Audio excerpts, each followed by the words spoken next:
Hi, Arvin. Hello po, DJ Lala. Yan, good evening sa iyo, mahal ko. Sige, mahal, Good evening po. mag-usap na tayong dalawa. Anong maipaglilingkod ko sa iyo at napatawag Hmm, po sa usapang LDR? Gusto ko po sanang magpatulong po kung kasi hindi ko na po alam gagawin ko kung pagpapatuloy ko po ba yung relationship namin or Okay. i-let go na lang po. Okay, ano meron? Kwento, mahal. Kasi po, 4 years po kaming in relationship ng girlfriend ko po since college. Then, nung sumakay po ako ng barko last year pa po, um, medyo okay pa naman po, LDR, okay naman po. Then, nung bandang ah, June, nung sumakay na siya na po yung sumakay ng barko po. Then, um, nalaman ko na lang po, wala pa pong 1 month, naging sila na nung kasama niya sa barko. Hindi ko po Mm. alam kung anong reason kung bakit naging sila kasi okay naman yung connection namin dalawa. Kumbaga kapag nag-chat kami, okay pa naman kami naman. And nung nalaman ko na lang po sa messenger niya po kasi before po na hindi niya po sa akin pinapabukas yung mga binago niya na po yung password niya Mm. sa Facebook tsaka sa Messenger. Then sabi ko, bakit po binago? Sabi niya gusto niya daw na friends muna. Sabi ko, 4 years na friends. 4 years na in relasyon natin. Tapos magiging friends lang. Gusto mo? Friends lang. So yun po. So nung binago na po yung Messenger, so nakaka-access pa rin po ako nung Facebook niya. Binuksan ko po yung Facebook niya, and then suddenly binuksan ko na rin po yung nakakabukas din po kasi yung Facebook sa Messenger. Mm. So yun, nakita po na yung conversation nila na may picture silang dalawa magkasama doon sa isang kwarto silang dalawa. Then may mga I love you na. Tapos may parang sa mga conversation nila may something na yung parang may nangyari sa kanila, ganun po. Then wala naman po kaming ano nun, kumbaga broke up, yung wala naman kaming break naman po nung that time. Mhm. Kasi po mahal ko po, ayoko naman po na sa loob ng 4 years nag-broke up. So nakakahinayang lang po yung 4 years po. Then nung June po yan po, then suddenly nag-ghosting po ako, hindi ko na siya chinat, hindi ko na siya message, hindi na chat. Then nung November 25 kasi po ang birthday niya is December 9. So sabi ko, bakit? Kasi chinachat niya po ko yung mga kaibigan ko sa barko. Then sinasabi nila sa akin, uy, chat mo naman yung ex mo kasi mag-birthday na siya, mali mo naman matino na siya. So yun po. So parang nung November 25 po, doon ko po siya chinat. So naging okay naman conversation po namin. Tapos po, nung December 5 po is parang kasi December 9 po yung birthday niya. So nag-isip ako ng para i-surprise po sa kanya. So kinontak ko po yung kasama niya sa barko na girl din po. Then sabi ko, try natin may surprise sa kanya. So binigyan ko po yung kaibigan niya na girl na money dahil para makapagbili ng cake tsaka yung flowers. Then yung that time po na birthday niya is okay naman po. Yung surprise po naman, naganap naman po, nagawa naman po. Then ang inaano ko lang po, hindi siya proud hindi siya proud sa akin kasi hindi siya nag-post, hindi niya pinost yung mga hindi niya pinost sa akin, hindi siya nag-post, hindi niya ako tinag na kahit LDR kami, nagbibigay pa rin ako ng effort sa kanya. Hindi po siya ganun. So bali ang pinost niya lang po kasi po nung birthday niya po, yung lahat po ng mga kasama sa barko sinurprise din siya. So may mga handaan po, may cake, may ganun po. So yung tanging yung cake lang po, tsaka yung cake ko po, tsaka yung surprise ko po, yung hindi niya po lang po pinost, tsaka hindi po siya proud na boyfriend niya ako, gano'n po. Tapos po, sinabi nung kaibigan niya sa akin, kaibigan na girl niya, yung kaibigan ko na babae niya. This is all before mo malaman na she is with someone new, no? Itong mga surprise na to. Before to. Nung June ko po kasi nalaman na meron siyang boyfriend po. June through last Messenger. year. Apo, last year po. Tapos nung November last year, sinurprise mo pa rin siya despite knowing na meron siyang someone sa loob ng barko. Sabi niya po kasi wala naman po sila, kasi wala naman daw yun. Ngayon daw, wala naman. Even with the photos? Even with the photos na nakita mo and I love yous na nakita mo, naniwala ka nung sinabi niyang wala naman talaga yon? Kasi hindi naman po kasi niniwala sa sinasabi niya. Pero nung that time kasi nung November po, nung magbe-birthday na siya, so pinaniwalaan ko siya na parang wala lang kasi parang kasi mahal ko eh. Kapag mahal mo kasi po parang alam mo po yun, kapag mahal niyo po kasi parang ano na lang yung heart mo na baka may second chance pa po, yung ganun po.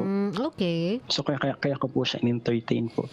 So nung that time po na birthday niya, wala po ako na-receive na naging proud po siya sa akin. Okay. Na nagpasalamat sa akin, wala po ako narinig na ganun po.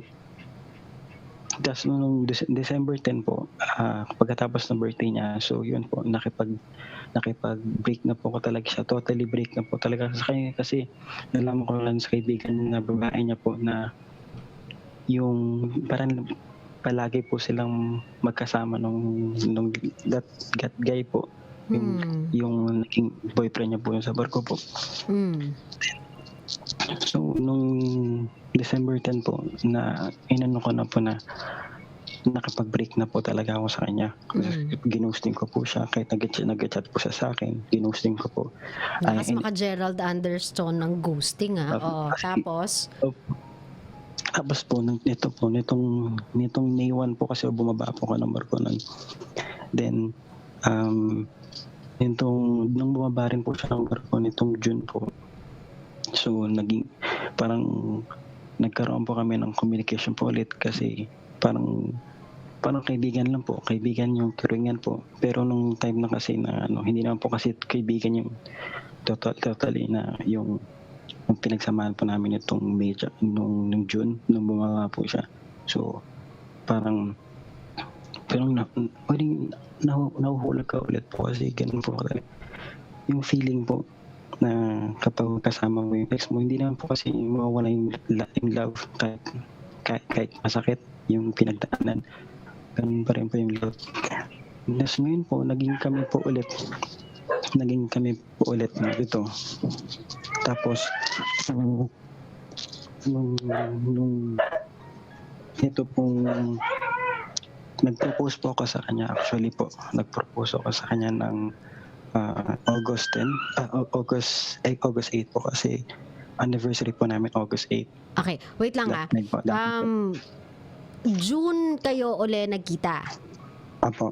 June, July, August, you spent it together? O naghiwalay na naman kayo for a trip sa kanya-kanyang barko? Hindi po. Nag-spend together na po kami dalawa. Okay, so nung August, after 2 months ng pagiging magkasama nyo ulit, pagiging magbalikan nyo ulit, dun sa 2 months na yon, pinag-usapan nyo ba kung ano yung nangyari sa mga panahon na nasa barko siya o hindi na? Pinag-usapan naman po. Sabi naman po niya, wala naman daw po yun. Okay naman po sila. Parang friends na lang daw po sila. Kasi pero inamin niya na may nangyari. I mean, merong namagitan sa kanilang dalawa. Pero 3 days lang po daw sila. Yun lang po sinasabi sa akin. 3 days lang. Nakita ko po yung messenger niya po na sabi niya po 3 days lang po doon nung naging sila. 3 days lang po daw. Pero parang ngayon kasi hindi naman po ako niniwala 3 days lang yun. Pero yun po yung sinasabi niya po sa akin, 3 days lang po. Okay. 3 days man yan Then- kasi o 30 minutes or 1 hour cheating is cheating eh. So, doesn't really matter kung how long. What matters is the truth na nag-cheat siya while she is on board. So, despite her admitting na she cheated on you, you ask for her hand in marriage. Nag-propose ka pa rin noong August kasi nga Nag-propose pa ako sa kanya kasi ganun po. Para sa akin kasi yung pinagsama po namin, hindi po kasi hindi ko po binaliwala yung pinagsama namin ng 4 years. Sabi ko baka kasi may pag-asa pa. So tinatry ko po siyang kinonsider po. Kumbaga, so sabi ko, hindi ko siya pinakawalan po. So nag-propose na po ako sa kanya po. August 8. Then, nung last month lang po yan po.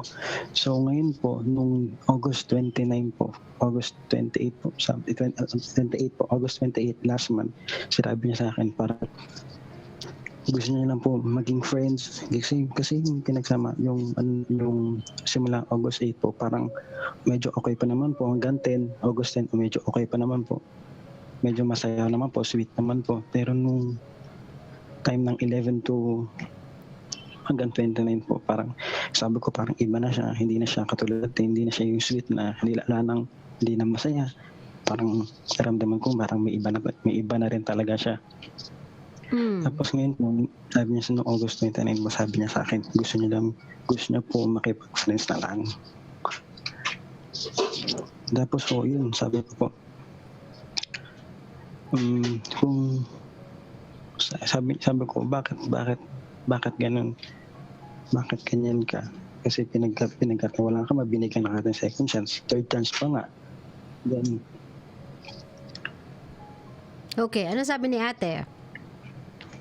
sabi niya po, gusto niya muna maging friends po daw kami ngayon. Suppose yun po, pinigay ko na po sa kanya hihingi niya, maging friends po kami. Then, nitong nakaraang first week ng September, nakita ko lang yung mga my day niya, meron na siya. Yun po, na lalaki po. May bago na naman. Naman po. Tapos ngayon po, nakikipag areglo po siya sa akin na parang gusto niya ulit pakipagbalikan sa kasi kapag nakikita ko po siya, parang lumalambot po ulit yung puso ko, parang mahal ko ulit siya. Try mo kaya muna wag gamitin yung puso mo, Arvin. Try mo muna kaya gamitin utak mo naman. Try muna natin yun pagganahin. Kasi parang kakagamit mo ng puso mo. Medyo wrong na yung judgment niya eh. Baka try muna natin kaya pagganahin utak muna natin. Baka doon tumama ka. Kasi pinaglalaroan ka ni ate, ginagawa kang ping-pong ball. Tatanggapin ka niya kapag sawa na siya doon sa bago niya. Kapag na-try niya na, nakapag-test in the water na siya na, oops, teka, parang hindi ko siya masyadong bet. Type ko lang siya pala. Hindi pala ako masyadong in love sa kanya. Balik muna ako kay ex. Tapos kapag okay na siya sa'yo, nakapag-propose ka na and everything, sweet-sweet na kayo, nakuha na naman niya yung gusto niya, panalo na naman si bakla, hanap na naman siya ng bagong prospect. Pag nakakita ng bagong prospect, target lock on. After mag-target lock on, balik muna sa'yo, sabihin, wait lang. Medyo alanganin muna ulit tayo. Bigyan mo muna ako ng space. Dahil nga naman ikaw si Arvin, hindi ka sa tanga eh. Hindi na yung katangahan eh. Ayokong gamitin yung word na tanga sa'yo eh. Siguro nga Arvin, siguro sobrang mahal mo lang, ibigay ko na yun sa'yo, sobrang mahal mo lang talaga. Ikaw naman to si kuya, sige lang, take all the time you need kasi ako sure ako sa nararamdaman ko para sa'yo eh. So if you think you still need time na mag-isip ng nararamdaman mo for me, go ahead by all means. So si ate, try na naman ulit ng other guy, tapos balik na naman sa'yo kapag ekis. Sa tingin mo, si ate girl, may respeto sa'yo? tingin ko wala po. Sa tingin mo, sa sobrang pagmamahal mo kay girl, sa pinapakita niya, may pagmamahal siya sa'yo?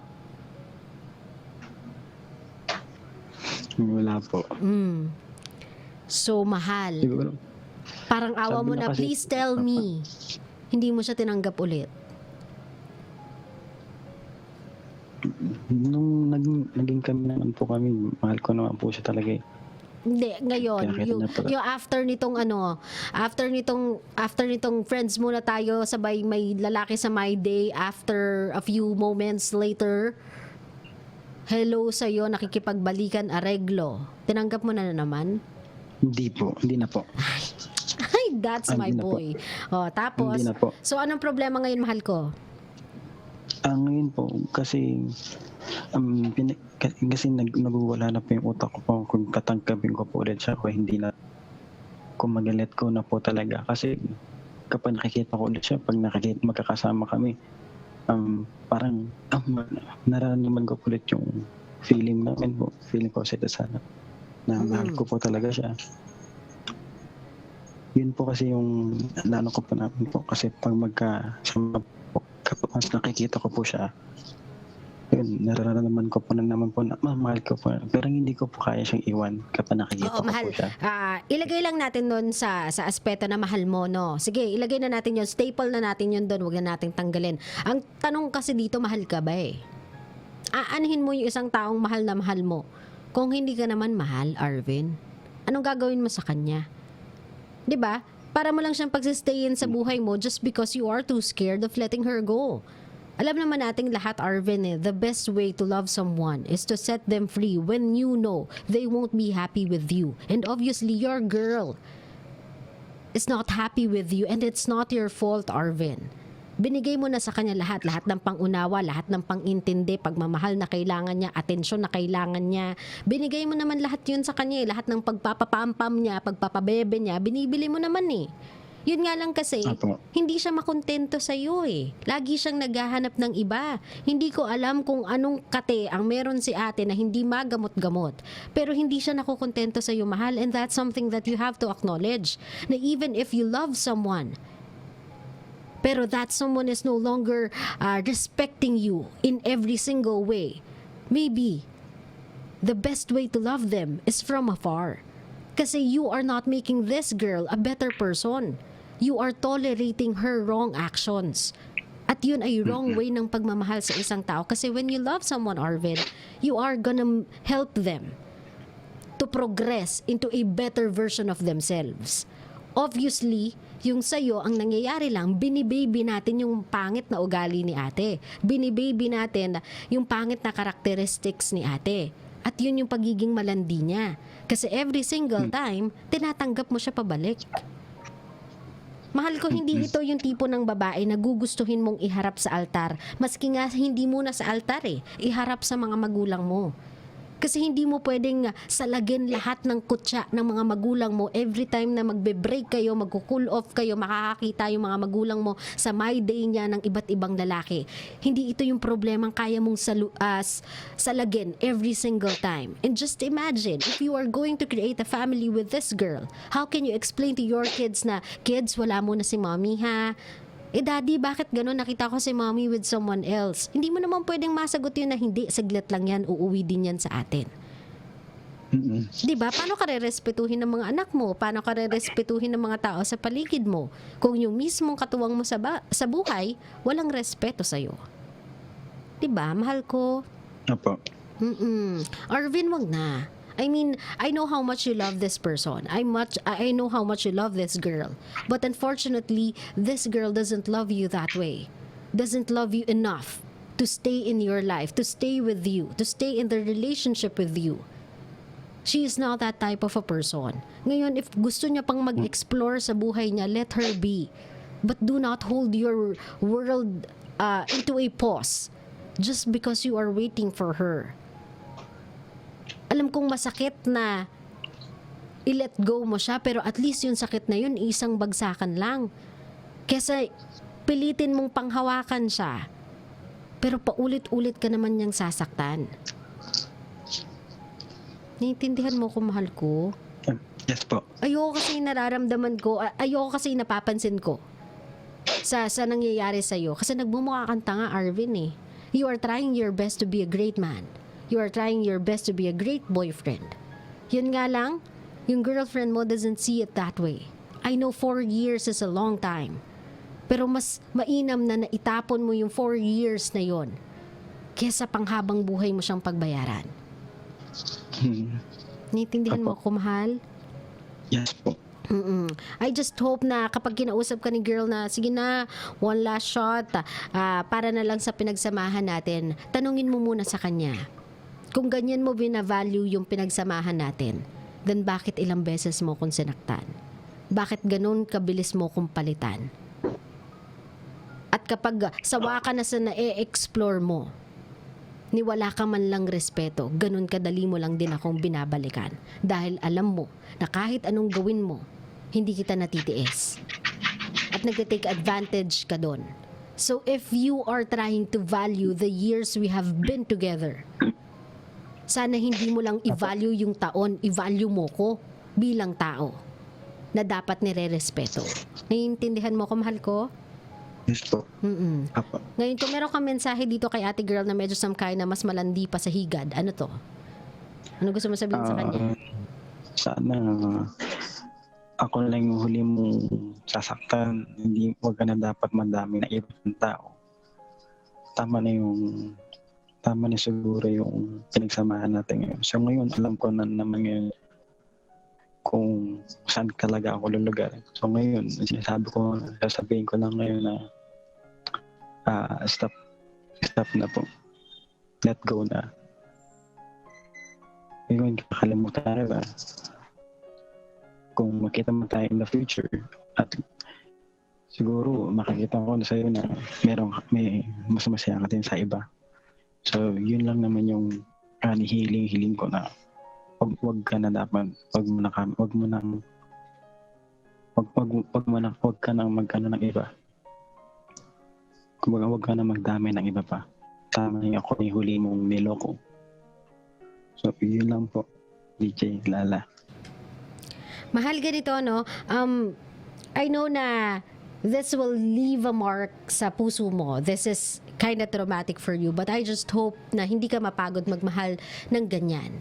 I mean, alam ko kung paano mo mamahalin yung next person in your life will be a bit different. But the way you trust and the way you value a relationship, the way you trust a person, sana hindi yan magbago, mahal ko. But for now, give some time sa sarili mo para mag-heal. Ngayon, kung lalapit si ate and if you think na dahil kryptonite mo siya, kahinaan mo siya, baka dumating yung pagkakataon na hindi mo siya matanggihan, do the ultimate solution. And that is to try to block ate girl in every single platform na meron ka. Help yourself move on, kumbaga. Alam mo namang the only way that you can help yourself move on from her is complete disconnection sa lahat ng connection na meron kayong dalawa. Naiintindihan, mahal ko? Yes po. Maraming salamat for calling my show, Arvin. And I hope na Thank you rin po. in the near future or sometime in the future, makahanap ka ng taong magbavalue sa'yo katulad ng pagbavalue mo sa kanila. Okay? Okay po. Maraming salamat, Thank you, mahal ko. Lala. Ingat ka po lagi. Good night. Thank you po. Good night po. Thank you rin po.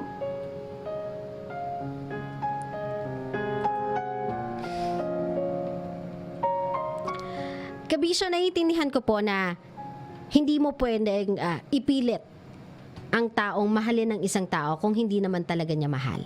Naiintindihan ko naman yun na hindi mo, dahil gusto mo, dahil mahal mo, ipipilit mong, dahil mahal ka, ipipilit mong mahalin din siya. Naiintindihan kong hindi mo basta pwedeng ipilit yon. Kaya nga, all I'm saying is, or all I'm trying to say is, if you do know within your heart na hindi mo na maibabalik or hindi mo maire-reciprocate sa kanya yung pagmamahal na ibinibigay niya sa'yo, then let the person go. Let the person be happy with someone else. Let the person have their chance and have their shot on a forever, even if it's not with you. Please do not be selfish. Huwag ka naman masyadong ganid sa pagmamahal. Na just because gusto mo, ikaw lang yung mahal, just because gusto mo, ikaw lang yung masaya, even if may nasasaktan ka ng ibang tao, hala, sige lang, bera ka ng bera. Ate girl, I don't know how pretty you think you are. I don't know kung gaano kalakas yung karisma mo para sa sarili mo. I don't know kung gaano ka talaga kaganda in real person. But I don't think, ate, na kahit mukha ka pang Diyosa, may karapatan kang manggago ng tao.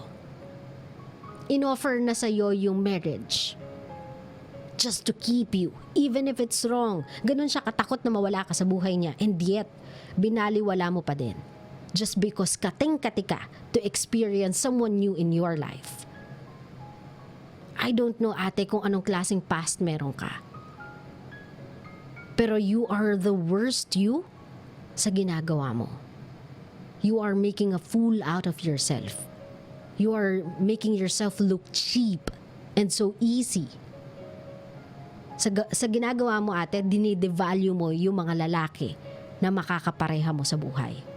Maybe this person was your last chance, last shot on a guy that will be more than willing to give you everything you want in life.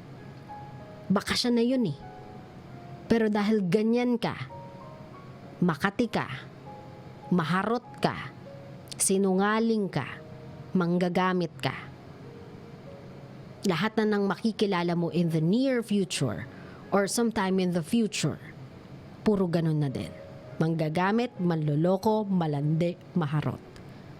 Para itsatay. Para maranasan mo. Lalong-lalo na yan, mga seafarers. I'm not saying na kayo ay hindi loyal, pero alam naman natin yung mga kwento-kwento. 'Di ba? Kaya nga laging on guard yung mga puso ng mga tao kapag nai-inlove sila sa mga seafarers or mga tao na nasa abroad Kasi mahirap na. Ang hirap mag-maintain ng long distance type of relationship Naranasan mo naman, di ba? So sana kapag nakahanap ka na ng someone na seryoso, willing magbigay, willing mag-risk, willing mag-effort para sa'yo, even with the distance present between the two of you, sana iningatan mo na. Pero this time around, huwag ka nang mag-abala na makonsensya. Huwag ka na ding mag-abala na maging guilty. Just keep it to yourself. Just let Kuya go. Just let him find someone who can love him back the way he truly loves a person. Because you, ate, do not deserve a guy like him.